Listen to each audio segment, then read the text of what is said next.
kala duwanaanshaha ashkhasta iyo habla dhaqankooda waa mowduucan barnaamijyo idin kaga sameynay. Dhakhtarada iyo khubarada cilmi nafsiga waxay talooyin ku bixiyaan dad si gaar ah loola dhaqmayo. Dadkaasna waxaa ka mid ah shakhsiyadda gooni u socodka. Waa shakhsiyad jecel inay gooni mar walba ahaato oo aysan dadka iyo bulshada ku dhex milmin. Ma jecla isku imaanshaha iyo xafladaha iyo meelaha bulshadu ay afkaarta isku dhaafsato.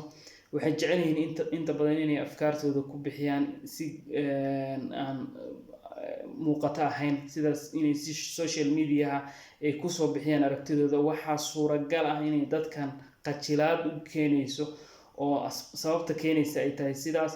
Marka waxaa habboon in si xigmadi ku jirto loola dhaqmo oo aan la tusin inay cillad weyn tahay inaysan bulshada soo dhexgelin.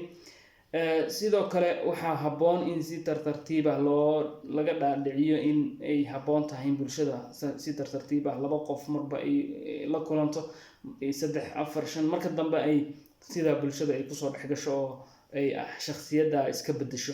Waa la bedeli karaa haddii si xigmadi ku jirto loola dhaqmo qofkaas in uu ka soo baxo shakhsiyaddaas uu iska bedelo oo noqdo shakhsiyad ijtimaaci ah oo bulshada ku dhex jirta.